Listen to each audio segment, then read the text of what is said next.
And it's day 3 of Magic Spoilers. And my freaking... First off, yesterday, after I finished my video, like maybe, I want to say a couple hours later, well, like 3 other cards dropped, including the red Elder Dinosaur, and then 4 other cards dropped. And now I've got this God knows list of cards I gotta get through. But it shouldn't be too long. I'll get through them as quick as possible, give my best thoughts. And we gotta open with the one I used as the headliner. Azor. Depending, it's probably Azor because he's the creator of the Azorius Guild. Azor, the Lawbringer.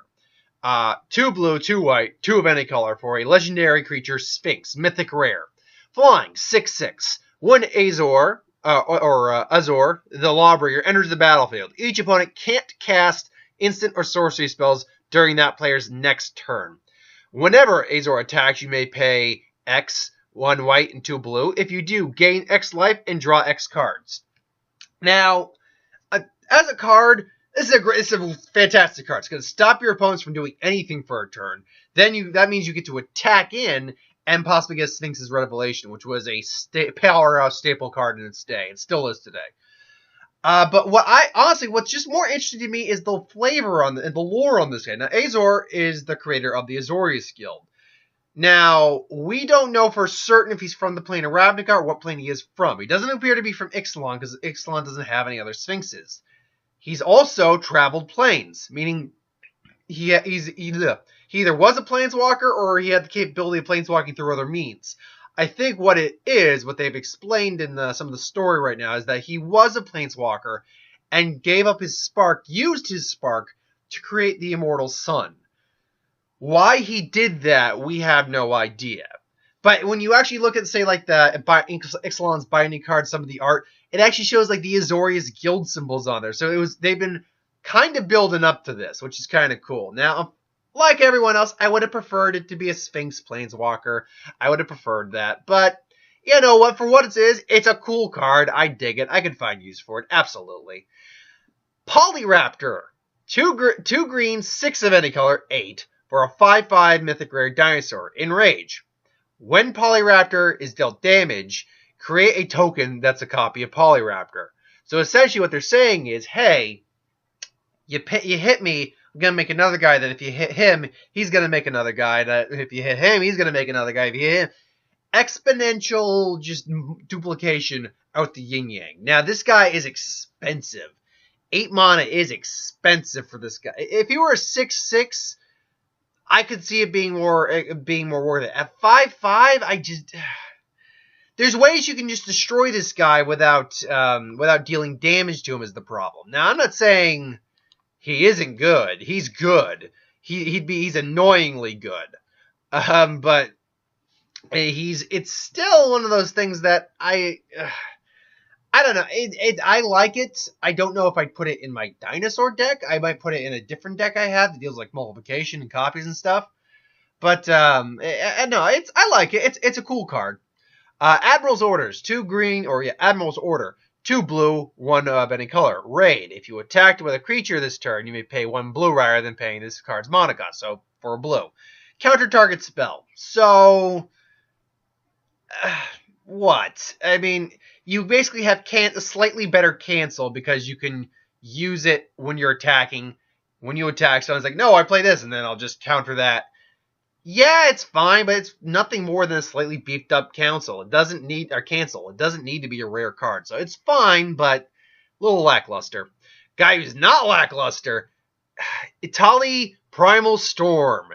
2 red, 4 of any color for a 6/6 legendary Elder Dinosaur. This is the Spinosaurus. Just oh man, I love this art. This is beastly. I think it's my favorite art of the 4 we've seen so far. I'd say maybe the green one and then the black one, and I think the white one's got none of them have bad art, but the white one's my least favorite art-wise right now. Whenever Ixalan Primal Storm attacks, exile a top card of each player's library. You may then cast any number of non-land cards exiled this way without paying their mana cost. So there's a little card called Night Veil Spectre. When it is a 2/3 flyer for 3. When it dealt damage, you exile the top card off a person's library, and you could cast that card without paying its mana cost. This is like that, only you don't need to deal combat damage. Granted, I wish it had haste. It looks like it should have haste because there's lightning everywhere. But you don't need to deal combat damage. You got 6/6 body, or 6/6 power and toughness, so it's going to be able to take some hits. You get to play both your it's off each player's library, so you can play more than one card at a time with this guy. So you'll get your if it's a land something, you can play a land, you can play creature, both creature, play creature, instant sorcery, so long as it works. Yeah, they got counter spells. You got rid of one of their counter spells. You can use their counter spell against them. This guy may arguably be the most dangerous so far of the older dinosaurs. It'd probably be him. Then it's, in terms of an on the battlefield creature you gotta deal with, the white one's the worst one to deal with, just due to the double strike, indestructible, vigilance, flying. In terms of giant beefiness with trample, the green one is the worst one. In terms of you need to deal with it really quick, I would argue this guy is, because as long as he's attacking, you're losing cards, he's losing, your opponent's losing cards, you're gaining all the cards. This guy is fantastic. I love this guy. This guy's going in a bunch. This guy is going to go in decks. So anyway, World Shaper, 1 green, 3 of any color for a rare Merfolk Shaman, 3/3. When this creature attacks, you may put the top 3 cards of your library into your graveyard. When this creature dies, put all land cards from your graveyard onto the battlefield tapped. I can't say I'm really fond of this one. I get it. I get the self-mill strategy is a thing. It's a very real thing. I get that. It existed since Innistrad. It's probably existed since before then, but it really started to take off with the original Innistrad. Hi, baby. Here you go, puppy. But I don't know. It's like you're losing 3 cards.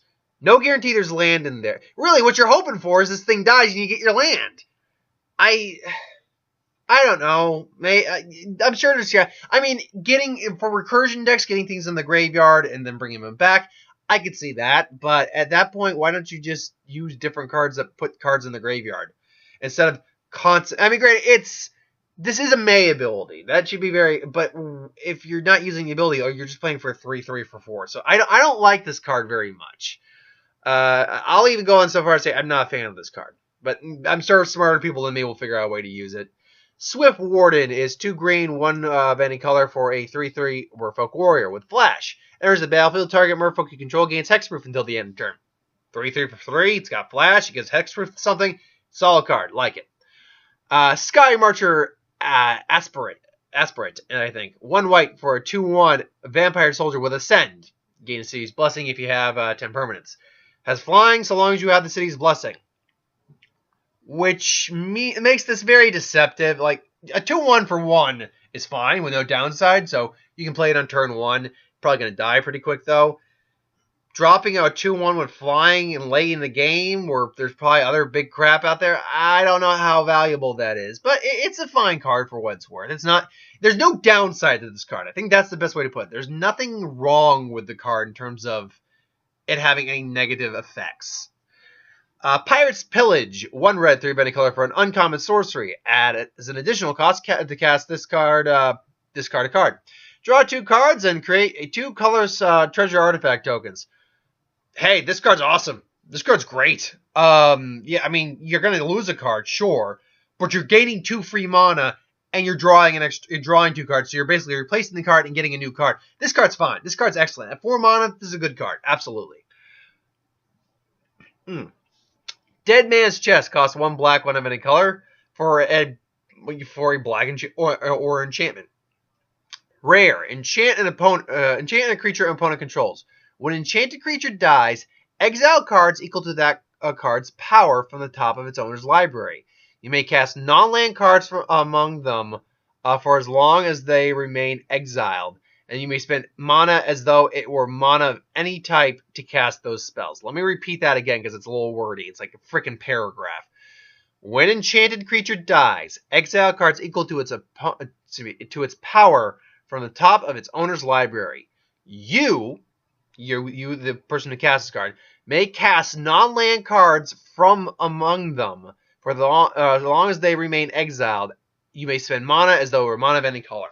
So, again, it's a bit hard. It's a bit hard to pin it down a bit, but essentially, if you can get things to die, This card will be fantastic. Particularly, let's say someone plays one of the Elder Dinosaurs, and you put this on there, and you manage to kill the Elder Dinosaur. The indestructible is not going to matter, but you can't kill that. But the red one's a 6/6. You can get 6 cards off their deck. The freaking green's a 12/12. That might be a bit much. Actually, no, that would be that's a sick strategy. You mill them, and then you get to play the stuff that they milled. That's horrifying. So I can see a lot of potential in this card, but the trick is getting things to die. That's the trick of it. Bishop of Binding, 1 white, 3 of any color, for Vampire Cleric rare, 1/1. When Bishop of Binding enters the battlefield, exile target creature an opponent controls until Bishop of Binding leaves the battlefield. When it attacks, target vampire gets +X/+X until, when this creature attacks, target vampire gets +X/+X until the end of turn, where X is that exile creature's power. This is interesting. It's a 1/1 for 3 for 4 though. That's not very good. Even if you're giving it the bonus, let's just use a 3/3 as an example. You exile 3/3. Even if you're giving it the bonus, you're making a 4/4 for 4, so that's not really worth it. Combine it with something like Vampire Nighthawk and attack with it. If you can pump it up at all or protect it, then you're giving it a good solid. Then you're causing some shenanigans to happen. But otherwise, I get exile one of the Elder Dinosaurs, and I'm thinking limited right now. Exile one of the Elder Dinosaurs. Then you're getting like exile 12/12. Okay, I'm going to swing in for this thing. Going to pump it up to 13/13. Have fun with that. So. No, this card has potential. I can see the potential in it, but it's I don't know. It's not quite my bag. But maybe if I had it, I could see me using it in some way. Profane Procession, 1 black, 1 white, 1 of any color for legendary enchantment, rare. Pay 3 of any color, 1 black, 1 white. Exile target creature. Then, if there are 3 or more cards exiled with the Profane Procession, transform it into Tomb of the Dusk Rose. Add 1 mana of any color to your mana pool. Okay, tap that and do that. You may pay 2, 1 black and 1. You may play 2 of any color, 1 black and 1 white. To tap this, put a creature card exiled with this permanent onto the battlefield under your control. This thing is really not that great because you're exiling a target. Well, it's exile target creature, so you can't exile your opponent. Okay. See, now that I reread that, exiling a target creature, not something you control per se, but just a target creature. It's all right. It all depends on what you're going to exile, but even then, you have to exile 3. You only get 3 creatures out of this, so you better hope they're worth it, because otherwise you're just getting an extra land that's doing nothing. You put a lot of mana and time into that. So it's not bad, especially since I saw the exile just target creature, not yours. But it's all right. I don't mind it. Sphinx's Decree, 1 white, 1 of any color for a rare sorcery. Each opponent can't cast instance or sorcery spells during that player's next turn. Essentially, Azor's basic ability, his ability when it comes into the battlefield is actually on a card. So that's kind of cool. And that card's fine. For just 2 mana, that's a solid card. Silent Gravestone is 1 mana of any color. Rare, artifact. Cards in graveyards can't be the target of spells or abilities. Excuse me. Pay 4 and then tap this card. Exile this card. And all cards from all graveyards draw a card. Good. Basically, that's kind of like the nail in the coffin for like the Aftermath decks, I guess. If there were any that existed. It's all right. I'm not big on like the graveyard hate because I don't usually see things with graveyard hate going on. But who knows? Deep Root Elite, 1 green, 1 of any color for a rare. Merfolk Warrior, 1/1. Whenever another Merfolk enters the battlefield under your control, put a +1/+1 counter on target Merfolk you control. So essentially, it's an engine. You're going to pay 2, drop this maybe on turn 2, and then just keep playing Merfolks, and it's just going to keep building and building and building. So this thing will probably need to be addressed pretty quick, especially if you start stacking them. If you get more than one of these guys on the field and you're running a Merfolk deck, it's going to get crazy quick. So he's like, if you got just 2, then first off, he'd react. You maybe just pump him up. Then you play another one. That means you got 2 +1/+1 counters you got to move around. So I can see shenanigans being had with that. Forerunner of the Coalition. There's a Forerunner cycle. There's Forerunner Coalition, of the Legion, of the Heralds, of the Empire. Yeah. So of the Coalition is a pirate. 1 black, 2 of any color for a 2/2 pirate. Enters the battlefield. May search your library for a pirate card, reveal it, and put it on the top of your deck. Basically, all the Forerunners do that with their respective ones: Dinosaur, Merfolk, and Vampire. Whenever another pirate enters the battlefield under your control, each opponent loses 1 life. For 3 mana for a 2/2, that's a pretty good card. The Forerunner of the Empire costs 1 extra. It's red and 3 of any color for a 1/3. Whenever a dinosaur enters the battle, and I'm not going to read the other part again. Whenever a dinosaur enters the battlefield under your control, you may have Forerunner deal 1 damage to each creature, obviously to get the enrage going. For that, that's not terrible. I could see that being useful. Forerunner of the Heralds, 1 green, 3 of any color. Whenever another Merfolk enters the battlefield under your control, put a +1/+1 counter on Forerunner of the Heralds. So you got an engine basically. I can see that's, again, it's kind of can go well with Deep Root Elite. I can see a combo going there. It's all right. Forerunner of the Legion. 1 white, 2 of any color for a 2/2 Vampire Knight. When another vampire enters the battlefield under your control, target creature gets +1/+1 until the end of turn. Good for a combat trick. I think, though, they're all actually pretty okay. The Forerunner of the Empire and the one of the Herald, the Merfolk and the Dinosaur one, are a bit more expensive. Honestly, I think the Forerunner of the Empires is the weakest one for its mana cost and for its power and toughness. I think it's just, it doesn't compensate well enough. But they're all overall okay. Baffling End. 1 white, 1 of any color for an enchantment. Uncommon. Baffling End enters the battlefield. Exile target creature when opponent controls. Convert mana cost 3 or less. When this card leaves the battlefield, target opponent creates a 3/3 dinosaur creature token with trample. I get it. You're exiling something, but if it gets destroyed, which is possible, you're giving him a 3/3 again. So, and if anything, the thing you exiled was probably weaker than the 3/3. So, and you're giving it trample too. So, no, I don't like this card. I don't like this card at all. It's removal, but then they get something even better in return, possibly. Cherished Hatchling. 1 green, 1 of any color for a dinosaur. A 2/1 dinosaur. Uncommon. When Cherished Hatchling dies, you may cast dinosaur spells this turn as though they had flash, and whenever you cast a dinosaur spell this turn, it gains. When this creature enters the battlefield, you may have a fight another target creature. It's all right. It's not amazing, but it's all right. It's got its cute little picture, its cute little artwork. It's a little dinosaur baby. But it's all right. Warsail Marauder. 1 blue, 1 of any color for a 2/1 human pirate. Flying. Rare. When Warsail Marauder attacks, target creature loses all abilities and has base power and toughness of 0/1 until the end of turn. So, yeah, this thing can literally bitch out any dinosaur, period. Except things with hexproof. Yeah, your elder dinosaurs, they don't mean shit at the moment. This thing is pretty. However, it can only do it to 1 target dinosaur, or 1 target creature. So, if you have more than 1 creature, especially with flying, then it's going to be just a moot point. But this thing will be a board stopper, because they're basically either going to say, hey, I'm attacking, and target creature is going to lose all its abilities, so forth and so on, and you can choose to get rid of it and turn it into a 0/1, or you can let it go through and keep your creature. It's really all dependent on you. 4 more cards to go, and I think we're almost at the 20-minute mark. We are just going on that. I'll be done pretty quick. Golden Guardian is a 4 of any color, 4/4 creature artifact creature golem, rare defender. Pay 2. This creature fights another target creature you control. When this creature dies, return it to the battlefield transformed. Turns into Goldforge Garrison. Land. Rare.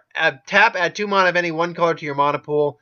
Pay 4, and then tap, create a colorless artifact golem. 4/4 colorless artifact golem token. Honestly, I like the first part better, because you can just keep paying creatures as much as you want until something kills it. And then you can get 2 mana, and honestly, yeah, I like it. And then you can get free golems. So if you got nothing else to do, you can make a golem. Well, not free golems, but you can make a golem. So yeah, honestly, that's a pretty solid card. Dusk Legion Zealot is 1 black, 1 of any color for a 1/1 vampire soldier. When it enters the battlefield, you draw a card and lose 1 life. I'm not really fond of cards that make you lose a life. I know vampires have a lot of lifelink in Ixalan, but I'm just not a fan of cards that do that, make you lose a life. Granted, you're getting a card for it, sure, but I'm not a black player at heart very much. Flood of Recollection, 2 blue, sorcery, rare, sorcery, uncommon, and story card. It's the first one, because it's Jace tumbled down the waterfall and plunged into his own past.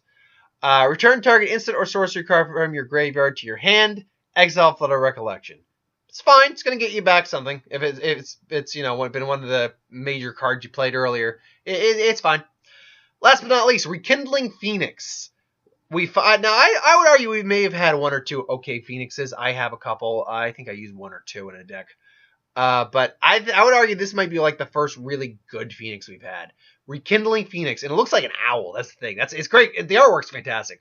2 red, 2 of any color for a mythic rare Phoenix. 4/3 flying. When Rekindling Phoenix dies, create a 0/1 red elemental creature token with at the beginning of your upkeep, sacrifice this creature and return target creature named Rekindling Phoenix from your graveyard to the battlefield. It gains haste until the end of turn. Now, because at the beginning of the upkeep, you're gonna have to wait a turn. So that thing may die. That thing could die as a 0/1 red elemental. That thing could die very quickly. But if you can manage to get to your next upkeep, that thing you're gonna get a 4/3 with haste coming in again, and hopefully you can just keep doing it over and over again. Being just a standard card, not a legendary creature, but just a standard creature card, means you can have multiple copies, which means that can get ridiculous pretty quick.